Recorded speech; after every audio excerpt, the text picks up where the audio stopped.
Makasaysayang araw mga ka-aral pan.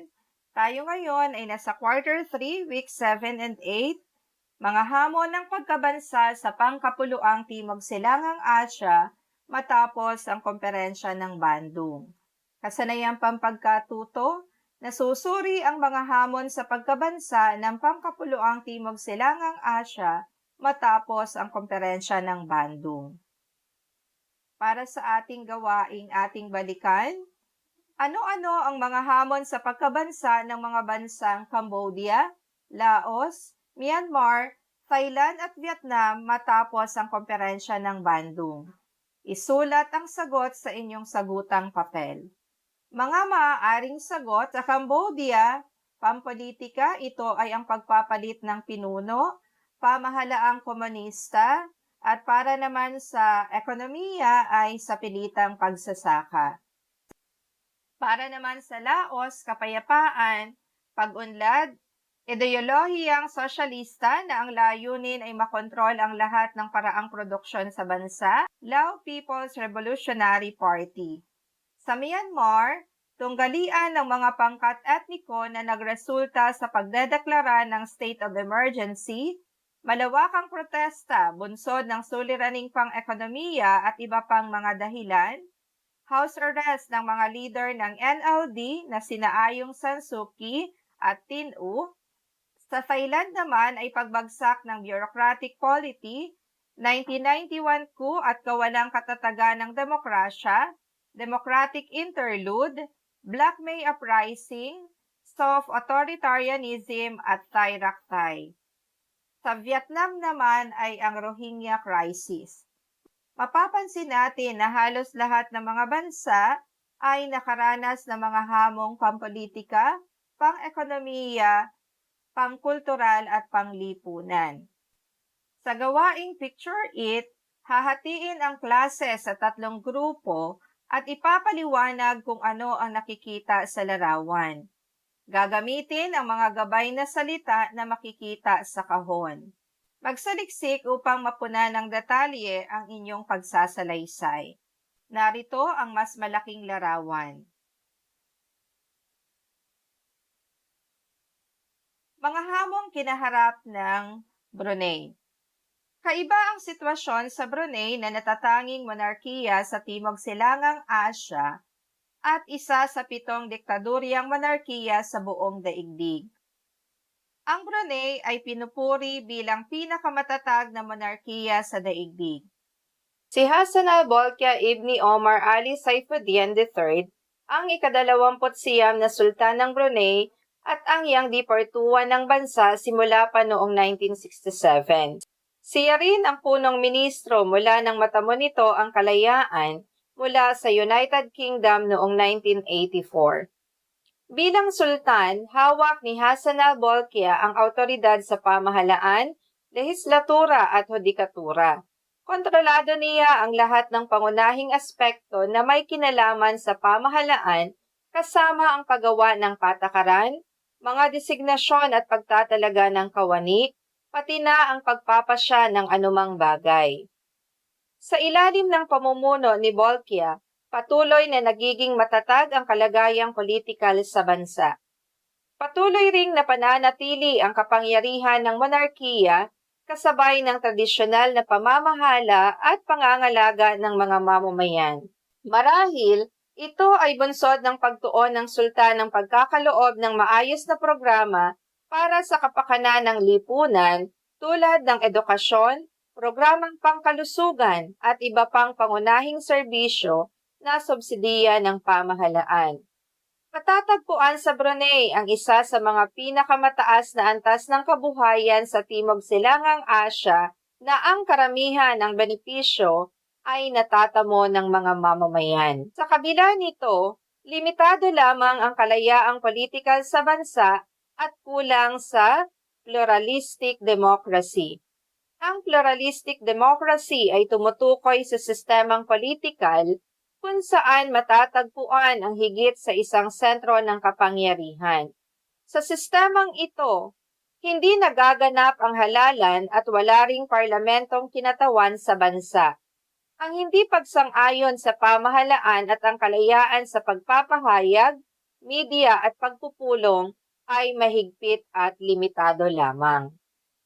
Sinusunod din ng Brunei ang konserbatibong interpretasyon ng Islam at ang batas Islamic na kilalang Sharia na may mahalagang papel na ginagampanan sa sistemang legal ng bansa. Noong 2014, nagambala ang daigdig ng ipakilala ng Brunei ang ilang batas batay sa Sharia. Ang ilan sa mga batas na ito ay ang kaparusahang pagputol ng kamay, katumbas ng pagnanakaw at pagbato sa nagkasala hanggang sa mamatay. Mga hamong kinaharap ng Indonesia. Ang sistemang guided democracy ay isinakatuparan sa Indonesia noong 1959 hanggang sa pagsisimula ng New Order noong 1966. Ang sistemang ito ay nilikha ni dating Pangulong Sukarno sa hangad na maitaguyod ang kapayapaan sa bansa. Naniniwala si Sukarno na ang sistemang parlamentaryo na ipinatupad ng mga British ay hindi epektibo para sa bansa, bunsod ng hindi pagkakaisang sitwasyon dito noong mga panahong iyon. Sa halip, pinasimula ni Sukarno ang tradisyonal na village system ng pakikipag-ugnayan at pagkakasunduan sa gabay ng mga village elder o nakatatanda na pangkalahatan namang gagabayan ng Pangulo. Ang pangunahing tampok sa sistemang ito ay pagtutulungan. Kasama sa kaayusang ito ang pambansang konseho at lehislatura ng bansa. Kasabay nito, idineklara ni Sukarno ang batas militar at ibinalik ang pamahalaan sa pamumuno ng Pangulo. Si Sukarno ang naging unang Pangulo ng bansa. Bagamat naging popular sa mga mamamayan, si Sukarno ay hindi naman naibigan ng iba't ibang pangkat ng mga elitistang militar at politiko. Ito ay naging sanhi ng sunod-sunod na rebelyon at tangkang coup sa pamahalaan. Sa pagkakataong ito, inagaw ni Suharto ang kapangyarihan ng pamahalaan kay Sukarno. Tapos ito, si Suharto ay itinalaga bilang pansamantalang Pangulo ng Indonesia noong 1967 at nahalal naman bilang Pangulo noong sumunod na taon. Bilang Pangulo ng Indonesia, ginamit ni Suharto ang katawagang New Order sa kanyang rehimen upang maipakita ang pagkakaiba ng kanyang pamumuno sa naging pamumuno ni Sukarno. Hinangad ng pamahalang ito ang pagtatamo at pagtatatag ng maayos na kalagayang politikal, paglilinang ng ekonomiya at pagpapahina sa kapangyarihan ng partidong oposisyon sa pamahalaan. Sa katotohanan, ang rehimeng ito ay inihanda bilang pamahalaang militar.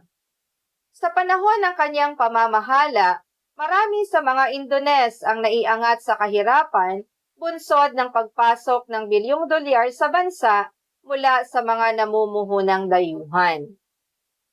Samantalang, humina ang kanyang pamahalaan nang subukin ni Megawati Sukarnoputri, anak ni Sukarno at pinuno ng isang partidong politikal sa bansa na nagsagawa ng isang protesta. Ang pangyayaring ito ang nagpasimula ng malawakang protesta sa kanyang panunungkulan, bunsod ng akusasyong malawakang korupsyon at paniniin. Matapos ang ilang taon, nabuo ang isang pangkat militar at sibilyan laban kay Suharto at puwersahan itong pinagbitiw sa kanyang pwesto noong 1998 Indonesian Revolution. New Democratic Era.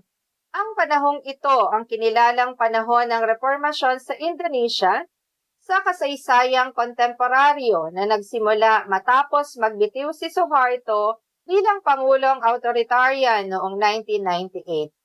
Inilalarawan ang panahong ito ang higit na mapayapang kalagayang pampolitikal at panlipunan sa bansa. Isinulong sa panahong ito ang pagpapatatag ng demokrasya, pamahalaang sibilyan at kalayaan sa pagpapahayag sa media. Sa pagitan ng halalang naganap sa bansa mula 1998 hanggang 2004, ang bansa ay nagkaroon ng 4 na pangulo na hindi nagtapos ng kanilang termino. Sa ilalim ng pamumuno ni Megawati Sukarnoputri, ang mga rehiyong etniko sa Timor-Leste, Aceh at Irian Java na hindi mapanatag ay binigyan niya ng pansin. Ang Timor-Leste ay napagkalooban ng ganap na kasarinlan noong Mayo 20, 2002. Ang Irian Java ay naging Papua noong 2002 at nahati naman sa Papua at West Papua noong 2003. Sa panahong ito, sinubukan din ni Megawati na mangalap ng mga bansang maaaring mamuhunan sa Indonesia, ngunit ang kanyang pamahalaan ay tuluyang bumagsak, bunsod ng matinding suliraning pang-ekonomiya at kaguluhan, dala ng mga separatist at korupsyon. Noong 2004, nanalo sa halalan si Yudhoyono. Sa kabila ng mga sakunang dumaan sa kanyang pamumuno, ang Indonesia ng panahong ito ay naging mapayapa at maunlad. Ang pag-unlad ng ekonomiya ng bansa ay ibinunsod ng pag-angat ng populasyong middle class sa bansa. Ang pagkonsumo ng pangkat na ito ay nakasuporta sa ekonomiya ng bansa sa mahabang panahon hanggang noong pandemya. Indonesia sa ilalim ni Suharto. Si Suharto ang Pangulo ng Indonesia mula 1967 matapos ang kaguluhang politikal sa bansa hanggang 1998. Masasalamin sa kanyang termino ang pamumunong autoritarian. Siya ay namuno ng may suporta ng militar. Sa ilalim ng kanyang pamumuno, naranasan sa Indonesia ang matatag na pamahalaan at pagsulong sa ekonomiya. Sinimulan niya ang pagbabago sa ekonomiya sa pamamagitan ng pagsasakatuparan ng iba't ibang alituntunin tulad ng paghimok sa mga dayuhan na mamuhunan sa bansa. Pinagsikapan din ng kanyang pamahalaan ang pagsusulong ng industriya at paglinang ng infrastruktura. Ang mga pagpupursiging ito ay nagbunga ng makabuluhang pagpapalawak ng ekonomiya, partikular sa sektor ng langis, yamang likas, pagmamanupaktura at agrikultura. Binigyang pansin din ni Suharto ang pagpapatatag ng pamahalaan sa pamamagitan ng mahigpit na pagkontrol sa mga partidong politikal, media at samahang panlipunan. Ang hindi pagsang-ayon ng anumang pangkat mula sa oposisyon ay kaagad pinipigilan ng militar at intelihensya ng pamahalaan. Sa kabila ng pagsusulong ng ekonomiya ng bansa, nangamba ang mga mamamayan sa talamak na korupsyon at kronyism sa ilalim ng rehimeng Suharto. Si Suharto, pati na ang kanyang pamilya, ay naakusahang nagkamal ng salapi mula sa mga negosyo para sa kanilang kapakinabangan. Bunga nito, lumaganap ang kawalang kasiyahan ng mga Indones. Noong 1998, tinamaan ang bansa ng malalang krisis pang-ekonomiya na naging sanhi ng malawakang protesta at panawagan para sa pagbabagong politikal. Indonesia noong 1999. Mahalaga ang pagsisimula ng prosesong demokratisasyon sa Indonesia dahil ito ang nagtakda sa pagtatapos ng pamahalaang autoritarian sa bansa na tumagal ng mahigit sa 3 dekada. Ang unang halalang demokratiko sa Indonesia ay naganap noong June 7, 1999. Sa halalang ito, ang mga mamamayang Indones ay naghalal ng mga lehislaturang pambansa, panrehiyonal at panlokal. Ito ay nilahukan ng mga partidong Indonesian Democratic Party of Struggle na kinilalang pinakamalaking partido at pinamunuan ni Megawati Sukarnoputri. Sinundan ito ng Golkar, ang dating partido ni Suharto. Tulad ng naganap sa Cambodia, walang partidong nakakuha ng mayoryang posisyon sa parlamento kung kaya't binuo ang koalisyon ng mga partido sa pamahalaan. Noong October 1999, ang Majelis Permusyawaratan Rakyat Republik Indonesia o MPRRI, ang lehislatura ng Indonesia ay nagpulong upang maghalal ng Pangulo. Sa sesyong ito, nahalal bilang Pangulo si Abdurrahman Wahid na kilalang Gusdur bilang ika-4 na Pangulo ng bansa. Tulad ng Pilipinas, naharap din sa ilang hamon ang Indonesia, lalo na sa usaping separatism ng mga rehiyon, korupsyon, at hindi pantay na distribusyong pang-ekonomiya.